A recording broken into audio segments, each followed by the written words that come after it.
All right, Noah, thank you for joining podcast 1 of Ambition Blueprint. First guest. Happy to be here, man. Absolutely. Yeah.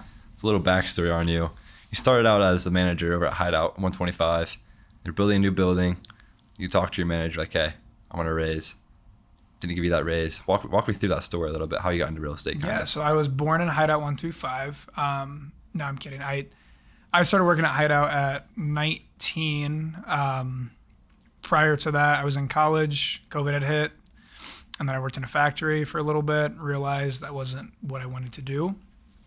Fell into the restaurant industry. The only restaurant I even considered was Hideout. Ambiance got me right out the gate. The owner was very, very personable.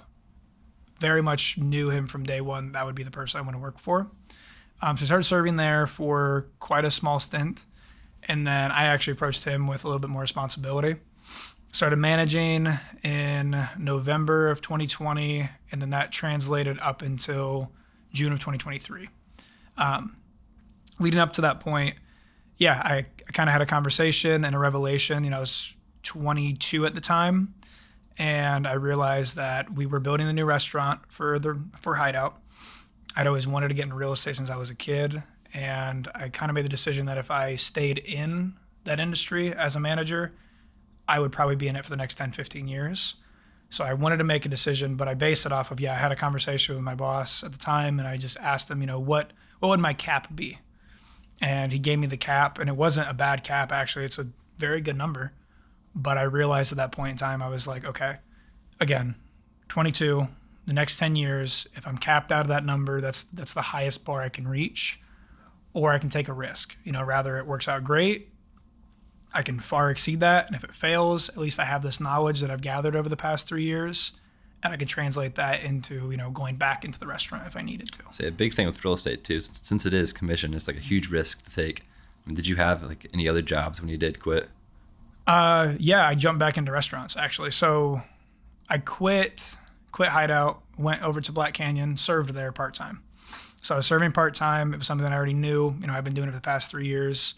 Made it super easy. It's quick cash, Where it became kind of a struggle for me was the time. So once I got licensed, which was November 20th of last year, 2023, I started to gain a little bit of business and gain a little traction in real estate. But a lot of showings or we need to review some offers happens, after 4 o'clock. Well, I'm clocking in at 4 o'clock for the night shift to make that money. So I worked in Black Canyon till about March. I think it was the first weekend of March. And then I had made my departure from there, and then just went full-time real estate after that. Yeah. So I know getting criticism from that. Yeah, a lot of people were telling me, including clients, even on listing appointments. I remember that very vividly. I went to a listing appointment in Angola, and I had told the client, I was like, I just quit my job, back in Fort Wayne. I'm full-time real estate. And he looked me dead in my eyes and said, wow, you really shouldn't quit your day job. And I was like, that's a little motivating. It's hard to take in because I feel like even sometimes like family members even get into it. They're like, oh no, it's too risky. Don't do it. Go get that job. You don't have enough money to start. The list goes on of things people say to you. Yeah. Even if you go back to me still managing a Hideout, I was making a decent salary for my age for most people in Fort Wayne in general. And when I had told people that I was quitting, including especially family, put it like that, I got a lot of backlash. You don't know if it's going to work out. You don't know how you're going to have money. You don't have enough money saved up. You should take your courses first, see if you're even going to like it. You should make it a part-time thing. And I knew back then that I needed to, what I know now, which is burn the boats and not have a backup plan. It's all in or you're all out. There's one of two things. You either be perfect at something or you be perfect at nothing. What was the biggest tool that got you to push forward and burn all the boats? The one thing that clicked with me one day was, and we talked about this earlier, it was kind of the envisionment of what future Noah was, what future Noah looked like. And future Noah didn't serve tables. Future Noah wasn't working for anybody else. Future Noah was his own boss. He wanted to own other businesses. He wanted to be in real estate. And I knew that had to start with me taking that leap of faith. And I knew that I knew that I didn't know, I guess. You don't know what you don't know. And I just jumped right into it. And luckily it's worked out. But yeah. Well, I don't think I would call it luck. I think you just make it work out at the end of the day. I think luck is a thing for me personally, but luck is an opportunity that comes to you, and it's a matter of you take the action. So what I perceive as luck is an opportunity that will be presented to you. But again, most people are scared to take that action to obtain it. They're scared to follow through with it because they don't know. Again, it's that fear of not knowing exactly. You talk a lot about like your me time. We talk about a lot that in our meetings. Like, what is your me time? Like, what's your routine? Like, you wake up at 6 a.m., I believe, or before 6 a.m., and then you go ruck. Like, that is your me time. Why is that so important for anybody, not even just you?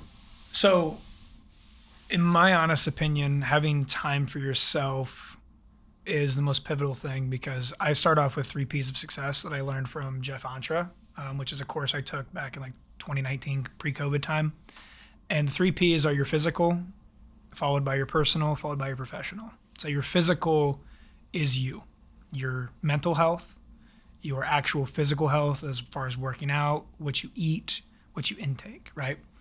And that is your foundation. So if that is off, my personal, which would be like my relational, so my friends, my family, spouse, significant other, whatever it may be, if that physical side is not taken care of, it'll bleed into, the negativities will bleed into that personal, just as well as the positives will bleed out of that as well.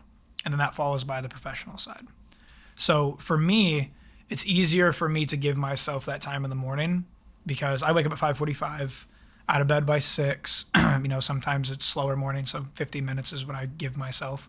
And right after that, that is when what I've been doing is journaling in the morning. I'll write my 3 gratitudes for the day, things that I'm appreciative of that were either my mind last night before I went to bed and I prayed about them, or right when I wake up, some things that just come to mind, right? So I can start off on a positive note. You mentioned the ruck. If I'm not rucking, I'm in the gym with a friend. I'm doing something along those lines, doing some type of physical activity. And I like to try to do that now. It's way before the sun comes up, but at least first thing as I get going. And then when I come home, that time is taken care of, right? When I get back from the ruck, I'm giving myself 2 solid hours of just Noah time. And I think that's beneficial for anybody too, because I feel like in the daily life, like you're in school, for instance, there's not a whole lot of time between adding school and a business, and then as I'm really just encumbered by my business, I don't really have a ton of extra time, especially later in the day as things pile on unexpectedly, to be like, all right, I got to give myself a 45-minute ruck, or I got to sit down and journal for 15 minutes, or I got to take a minute to meditate. I don't have that later in the night. So for me, it's very much finding that time and balance and then doing that routine. I know a quote that Jim Rohn said, work harder on yourself than on your job.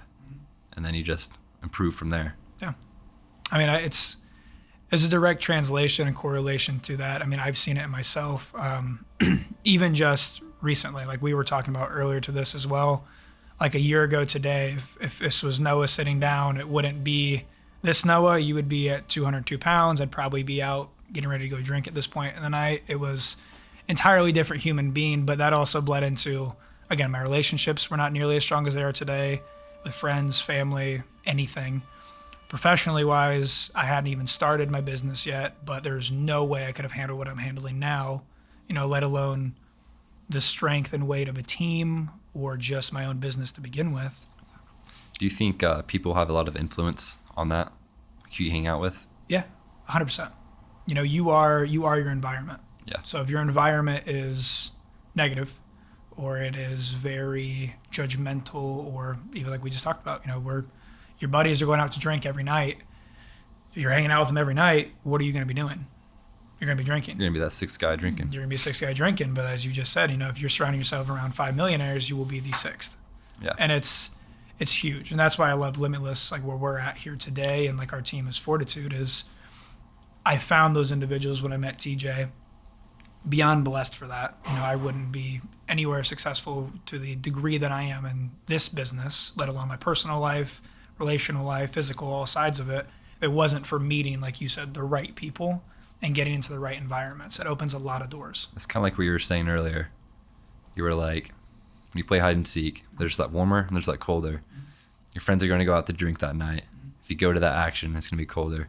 Your other friends reading a book, studying, going to go work out. If you go that route, you're warmer to your future Noah. Mm-hmm. To the goals even. Yeah. I mean, you make it much smaller. If it's like we mentioned, like door knocking. If I woke up today when I went in my ruck because I wasn't gonna go to the gym and it didn't come through, and I was like, you know what, I can go door knock or I can just go on a ruck by myself.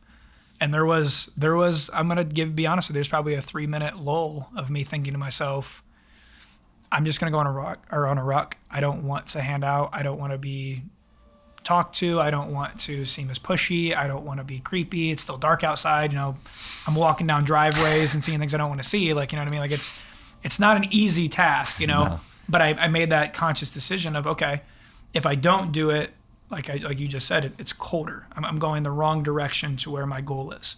If I do it, I'm taking one step, one action that I can quantify moving forward towards that. And that's what we got to do. I feel like if you don't do that thing that you know you should have, it's just a burden. It's a pain in your mind when you try to go lay in bed. Mm-hmm. And I heard this recently as well. Anxiety is not anything external. Anxiety is the tasks that you should have done that you haven't. That's what personal anxiety is.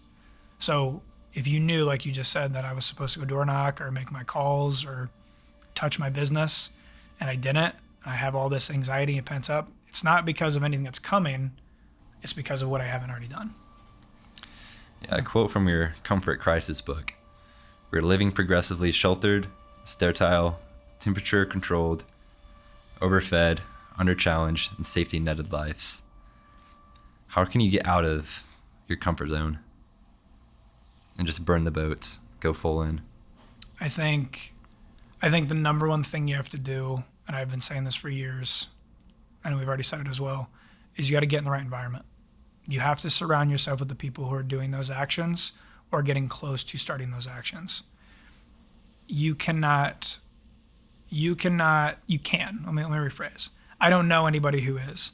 I don't know anybody who is becoming a self-made millionaire by hanging around people who want to just work 9 to 5s, right? It's just not happening. It's a very hard, complex issue when you are trying to put yourself into an environment where you don't fit. A puzzle piece that doesn't fit, you can cut the edges off and you can force it in there, sure. But in the end of the day, that piece does not belong there. You have to go put it in the right spot in order to finish the puzzle. So back to the 9 to 5. It's crazy that people will go work 40 years for somebody else instead of working 5 years for themselves and be financially free. There's, like we said earlier, you don't know what you don't know. And I feel like there's a lot of fear, there's a lot of anxiety in a lot of people. And it's taking that leap, right? And changing even their environment is a lot. If you had friends, and I've had friends too, that I've been friends with for 18, 19, 20, 23 years, I've had to lose some of those friends, or at least make them more situational friends, because exactly to that point, if I'm hanging out with them and the only thing we're ever doing is drinking, I probably should only hang out with them when it's time to drink, not every single weekend. And I feel like a lot of the people that are stuck in those ways, there's nothing wrong with it. And in the end of the day, we need construction workers. We need people who are doing those jobs. It is a necessity, but there are a ton of people who would benefit, like you said, just by having a 2-hour routine in the morning where they can say, hey, I'm going to go to the gym. I'm going to read. I'm going to pray. I'm going to meal prep. I'm going to take care of myself today. Yeah, 2 hours a absolutely. day. That's all it would take. Yeah. I would also say to that, how would you start your own business and take, like, let's say you are working that 9 to 5 job, you want to start your entrepreneurship, you want to do both. How can you get that started? Well, you have 9 to 5 for your job, and then you have 5 to 9 for yourself. It's a good way to put it. How would you add? So let's say even more complicated with time. You have a family as well. How would you balance all of those categories? I don't think it's a balance. I think it is maneuvering, I think is a better word for it. Because on any given day, regardless if you have a family or not, right? you're going to have time slots, which is what I do. Like you mentioned earlier, like with my schedule, everything's broken down into hours and times, right? And if I don't have anything that's open, I'll fill it with something, right? So as you are having the inconceivable come up, which you would be when it's a family or just life in general, like if my car gets a flat tire, it's going to ruin my whole, next 2 hours. If a kid gets sick or breaks their arm, you got to go to the hospital. It's going to change everything. You have to be able to manage not only what you've done for that day, but what you weren't able to accomplish, and then translate that over to the next day or the next 2 days. Prioritize what needs to prioritized. Obviously, the family, that comes first, right? Yourself should come first, in my opinion. I don't have a family, so I'm speaking a little loose-lipped right now. But taking care of yourself and then the family, and then everything else will follow through. Like I said, it's your physical, it's your relational, then it's your profession. But do not get those things crossed, in my opinion. With school, you dropped out, correct? I technically flunked out, but yes, I dropped out. Yeah. No. What was your GPA? Oh, you don't get to do that. For flunking out. So, first semester was pre-COVID. That was 2019, I believe. And I was a 3.6 GPA. And I was taking a couple of college courses that were a little bit above where I was at. I'm flexing right now, I'm sorry. And then COVID hit. And that came from like A's and B's to like F's. All 5 classes were F's. But now you're on the road to become a self-made millionaire with F's in college. So would you say that go ahead. You need college to become a millionaire? What I was going to say, and to that point, I think everything I've done up to this point was for a reason. So yes and no. I don't think I need to have a 4-year degree to get me to where my goals are. I do think I needed college for that year and a half to meet the people, to experience relationships that I did, to experience the situations that I did that I would not have experienced if I would have not done that, for instance. And realistically for me too, like we talk about the environment, if it wasn't college, it was the military. The military fell through last second. So if it wasn't college, it would have been staying back home. If I'd have stayed home, we wouldn't be having this conversation. We never would have met. And that's a genuine, honest to God fact. So I think to a small point, college is good for an experience, and for some people it makes sense, right? Either to get to a job, rather it be just the education, the understanding, whatever it may be. I think college can be beneficial. And I definitely think for a lot of people starting out at 18 years old, I think there's a social aspect to it that is great for a lot of people. Do I think you need it to become a millionaire? Some may not. I genuinely don't know. I do know, we'll go back to the point that you're trying to get me to. My old boss had a conversation with me when I was 19, and I asked him what was the one thing that slowed him down, right? And that one thing he told me was getting a 4-year degree. There is applied and gained knowledge in actually doing the damn thing that you will not get in school. And we've had this conversation plenty of times the past couple of weeks. As you're learning from the people who are not doing the things that you want to do, it's very hard to get in the right direction. And I think having the right mentor or professor that has actually done what you're looking to do, that'll progress you much further than taking 4 years of courses, 6 years of courses, 8 years of courses. Now, granted, we need doctors, we need dentists, and we need a lot of other people that need to go through with those degrees. Please go do those things. Absolutely, we do need those people out there. Everybody, I do think it's for some people. I don't think college is for most. No. Most people can get by without it, for sure. It's back to the mentors. I know you were talking about, you just got a fitness coach. Mm-hmm. Who was that fitness coach? Max Coffey. Max Coffey with Hercules. Yep. And then you were on the point where mentors have mentors, coaches have coaches, and so on. Mm-hmm. Why would you recommend having these people? Yeah. So exactly what I was saying, like every therapist is a therapist, every trainer has a trainer. LeBron James has 9 coaches, I believe, and then multiple nutritionists, and he is arguably one of the best basketball players, if not the best, to ever play the game, right? But look at how far he's gone. So to the point, is you can go very fast alone, right? And I don't want to diss Allen Iverson by any means, but Iverson would always, and is known for saying, you know, F practice. You don't need practice, right? And he was a phenomenal ball player very early on. LeBron James, though, we'll use him, has superseded anybody in the league that has ever been, right? And will continue to do such. Look at the support staff that he is and the people that he hires to push him further. So in your case, like I'm a certified personal trainer, but I have a personal trainer. It's because I know I can get to my goal fast, but I want to go past that point. I want to go farther on. And in hiring a coach, for me physically, they'll get me to those goals that are much farther down the line because we're people. We need other people to help push us. And that's relationships, that's business, that's physically, that's in every aspect, mentally, emotionally. We need people. We're not meant to be apart. We're meant to be together. How can a good woman make you go further? Okay. I would say positive reinforcement could be a huge thing. I'm currently single, so I don't want to speak on that too much. I know you're in a much happier spot in your relationship game, so I should ask you that question. But just from the outside looking into it, I think there is a level of positive reinforcement and there is a level of push, because as men, I think it's very easy to have that dark energy. You're not good enough, you're fat, run faster, jump higher, lift more weight. You know, no, sorry for the language, but like, don't be a little bitch, right? Yeah. Be better. And that's how we talk to each other. That's how we think in depth. And I think from a female's perspective, sometimes it is nicer to have that softer approach. Hey, you're doing a great job. You know, think of like a motherly rule, right?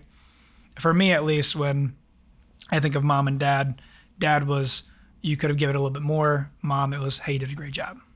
You know, and I think that goes a long, long way. But I do want to ask you that question. What do you think? Give me your opinion on that. Wasn't expecting that. They're a huge she in general, a huge support, always pushing me, believes in me. That's probably the number one person I can like rely on and be like, okay, I know this person believes in me. That, and I can see this person being like the one. It's like, I want to do better so I can have a good family, have something that where I didn't come from, I can provide that to my new family. That, and I fully trust completely. Like, never met someone with this kind of mindset, like traditional, that doesn't party, doesn't drink, doesn't smoke, has a good mindset towards ambition and so on. It's like me, but a girl. Mm-hmm. Not in a weird way. No, and it's good to find that. And it's not even just in the sense of like a dating relationship, but just any relationship to begin with, whether it be professional, relational, friendship. Like, when you can find somebody who is that clone of you, keep that person around, because they will push you farther than most. They will understand you, which is, in my opinion, a huge benefit, because it's very difficult when you have friends or family or, you know, relationships where they don't know where you're coming from. You know, you can't really get through to them because you don't know how to communicate it and convey it appropriately without feeling like a burden or too much. Yeah. So, yeah. So I know another thing you were talking about is like high masculinity, man. Back to the warmer and the colder. Mm-hmm. You're single. You always have to think to yourself, oh my gosh, I want to go hook up with all these girls, but future Noah doesn't want that. Future Noah wants to have a mother, have a bunch of kids, and so on. That's a way to put it. You can have a wife. Have a wife that wants to. Yeah. But to have a wife. Yes. You have to look at him and be like, okay, can I see this girl raising my kids? Yeah. It's a big thing to think about. And I think for me, on the high masculinity side, it's tough, because, you know, it's the demon and the angel, right? And even like in my sense, like where it does become more like spiritual for me and religious wise, I don't think it's right for me to go out and be with a bunch of women, right? We're humans, we're animals in the end of the day. We're always going to have that drive to do and, you know, reproduce. But pushing those urges and those animalistic instincts aside to actually think of, like, we go back to like the colder and the warmer steps towards the actual goal, finding that person in a relational sense, like you already mentioned, like they got to hit a lot of boxes. It's not just we're going to Kroger, we're going to pick one off the shelf and we're going to come home and try it out. If it's not good, we're going to go back, throw it away, go back next week, right? It's a lot more investment. It's a lot more intentional, right? We talk a lot about intention, or I do a lot. And it's everything that I do has to have intent behind it, right? So if I am spending time or investing, that is another way to put it, with somebody, I want them to check those boxes. And yeah, in the end of the day, I would like to have it be known that I would like to have a wife, kids, plenty of them. And then, yeah, more of a traditional style setting like you kind of already mentioned. Do you think everybody should follow that role as a man, like have kids, get married young? Kind of what Tucker Carlson said. He was like, get married young, have more kids than you can afford. Yes and no. Some people, sure. I watched Justin Waller the other day, and he mentioned not to have kids before 28. I thought about it a lot. Not to even be in a relationship before 28 is what he said, actually. And that resonated, and I really thought about it a lot, because he mentioned that there's a lot of people that, like we talked about, like on the Tucker Carlson side of settling young, and you have to subside your own goals. We go back to what we mentioned earlier, right? Having that time that we are investing. If that time is going towards just your business and all you have to focus on is your business and yourself, there's a lot of it. If you have all this time, which is say 16 hours a day, you can put 10 hours in it, not a problem. I'm at this point today, I'm about 14 hours in. So 14 hours of it I can give to this. If I had a kid or girlfriend or a wife or a spouse and I had to be at dinner at 9 o'clock, I'm losing a couple of those hours. Doesn't mean that I'm going to fall apart, but I'm not going to be able to give myself all that time and energy, right? So yes and no. So I know a lot of old people, when they are 28, when they are 30, they're millionaires. Now it's hard for... Hold on, are we calling people who are past the age of 28 old? Is that what you just said? No and yes. You're getting old, I'm sorry. Time's short. But they have hard times finding a girl because they're there for the money. Okay. So in my situation, what I like about it, she's falling in love with who I am. Mm-hmm. Also, my number one supporter believes in me. I think it's important to... It can go both ways. I think that you can find a girl that support... If you find the right one, it's good. If you find someone that you don't see yourself with them like in the long run, then yeah, it's going to hold you back. But if you find the right one, then that you guys can build together, build a foundation, and then flourish from there. Again, to go back to what I heard the other day, I think... What I heard, I don't think this, but this is what I heard. It was that women pick men as if it was a horse race. They're throwing a bet. So before the gates open, they're saying, hey, he's got a good head on his shoulders. He's attractive. He's working hard. He's got goals. He's got ambition, right? I'll throw my dice on that one. Let's see what happens. And just as easy it is to do that, it's very easy for a woman and people in general to go, I'm good. I don't back out before the race ends. You know, they can see where the race is going and they pull out. To what you're saying, I think it's rare. I think it's very rare, especially nowadays, to find somebody who is actually going to invest into you and develop the love that you're talking about, that you have with your significant other. It's very easy. I mean, our phones, for instance, right? Yeah. It's not hard for you to download Tinder, throw 5 photos on there, and make 10 connections tonight. You know, it's not hard for me to hit up 10 people that I know just on Instagram and just have a conversation with, you know, and it's no different for a woman. Probably a little bit easier, in my honest opinion, because it's just easier. But in that sense, it makes it scary. You know, it's scary to become vulnerable nowadays. It's scary to want to allow somebody in, especially from my sense, because I do have so much that, you know, in the race, I have a lot in front of me. There's a lot of opportunity still. And I'm still fresh, right? The horse is going strong. So I don't want to just let somebody throw a bet on. I want somebody who's like, hey, that horse is going to win. I want to support that horse before he even gets to the finish line. And if that horse breaks its leg, we'll train him up next race. You know, that's what I'm aspiring to have. And same thing with you, I believe, but it's not as common. Yeah. Everyone likes to say, you know, they'll be there for you, or they like you, or they're interested in all that things. Yeah. But then actions, I genuinely believe, speak louder than words. It's And consistency is a big thing, something too. that Andrew Tate says a lot is the game's kind of like a chessboard. Mm-hmm. You're a king. You can only move one piece. The girl's a queen. She can move 10 pieces. You have to make money to build your yacht. She can just send a DM and get on a yacht. Yeah. Yeah. I mean, some of them. Yeah. Some of them. Well, That's all I'm going to say on that. Some of them. Yeah. Yeah. Same. definitely. One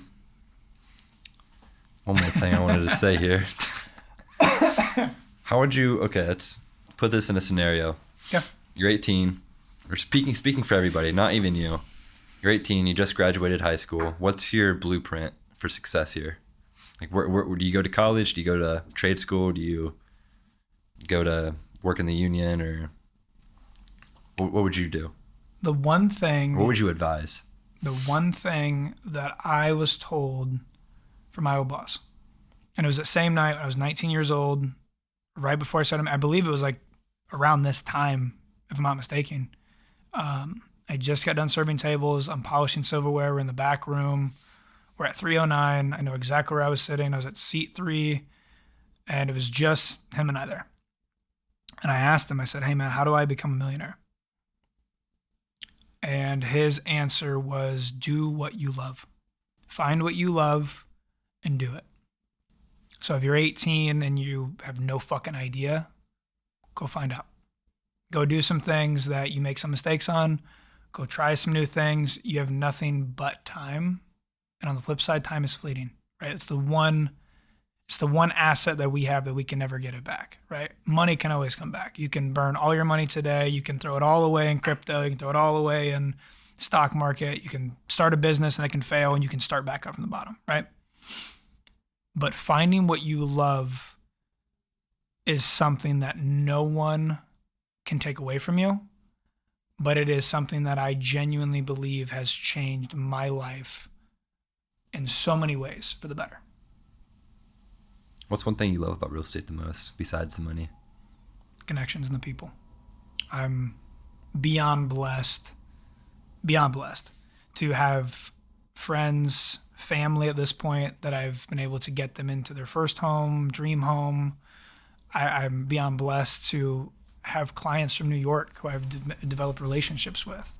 I have one who flew in from New York today, for instance. We're going to go look at the property that we're investing into tomorrow. We're going to spend some time Friday just hanging out and getting to know each other.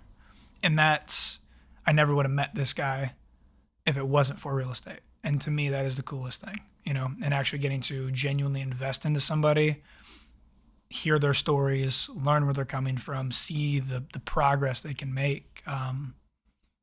Another person I want to brag about real quick is my buddy Ernie. We just got him a house, and 23 years old, saved up over 40 grand. At 23, had over 40 grand in his bank account. No debt. Everything was paid off. Credit score was beyond through the roof. And we bought probably one of the nicest houses I've stepped into under 450. He's 23. 23 years old, bought a house in Jimerson Lake. Congratulations, brother. Like, when I tell you, Ernie, like, people, give me some tips. Right. Well, I'm telling you, he'd be a great person to have on here to begin with. But Yeah. just to see the resilience and the focus that he had.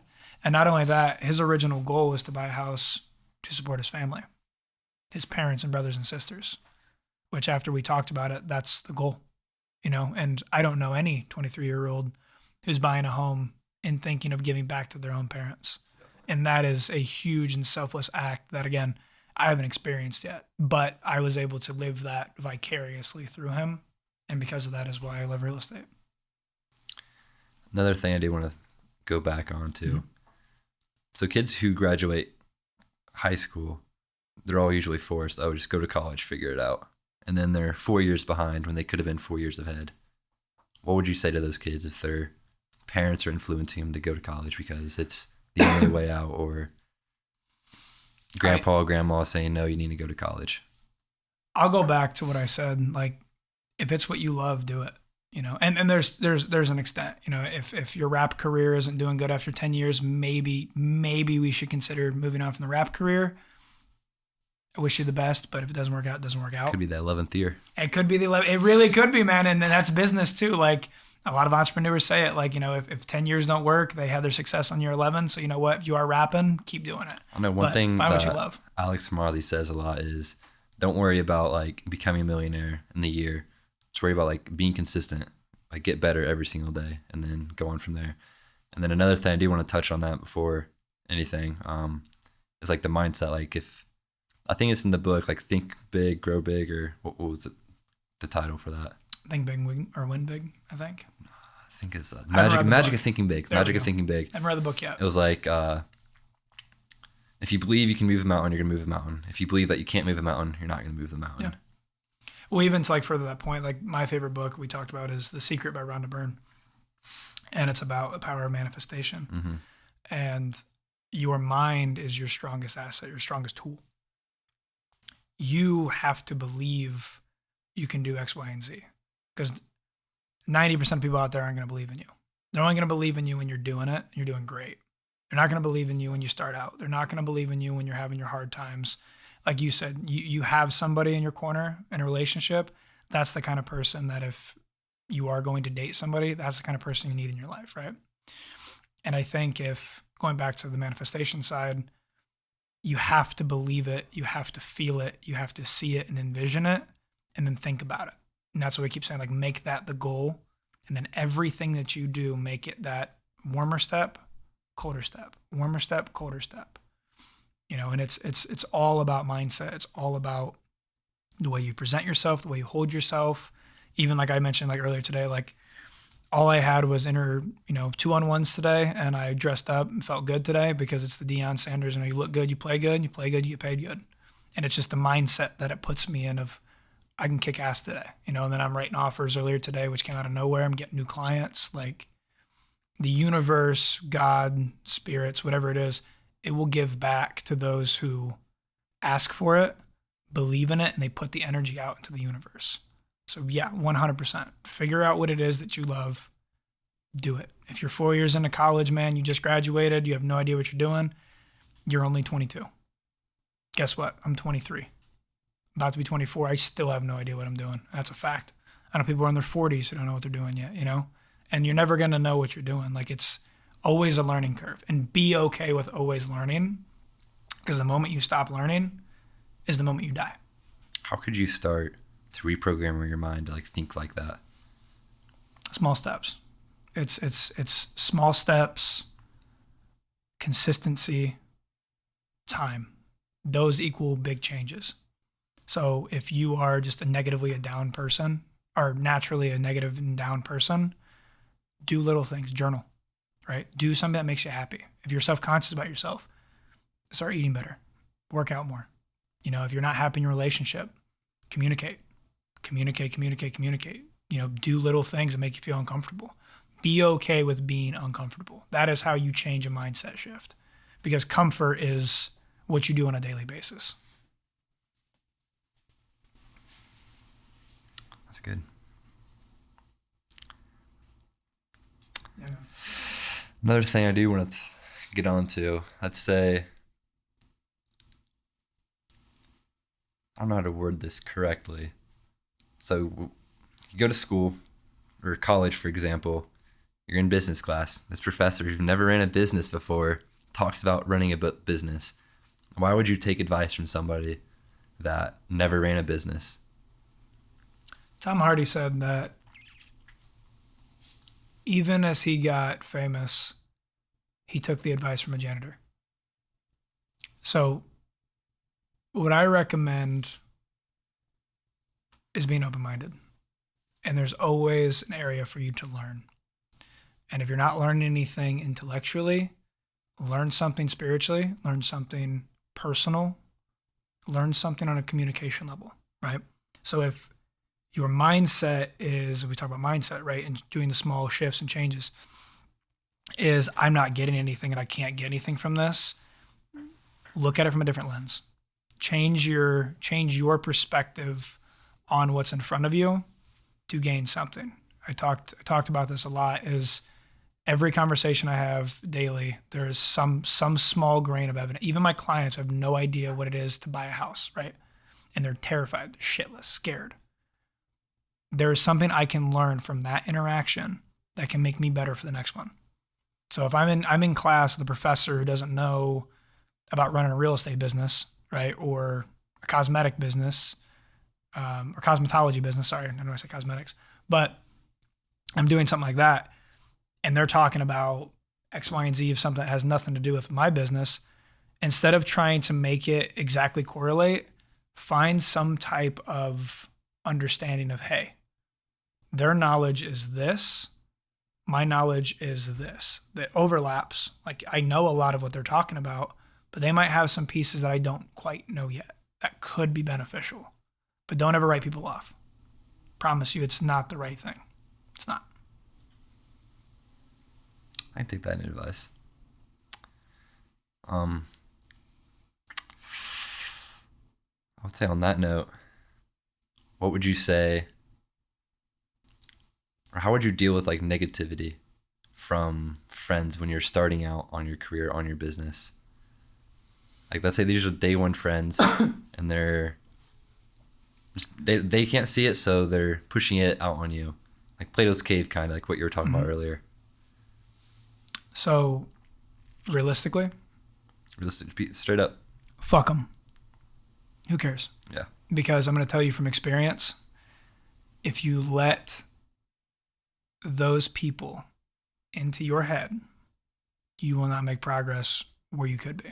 Going back to what we just talked about, right? If my mind is closed with negativity and I'm only focusing on one spot, just like Plato's closet, I'm only Plato's cave, Plato's not cave. Closet, my bad. Good shout out there. If my focus and vision is only on negativity, all I can see are shadows, right?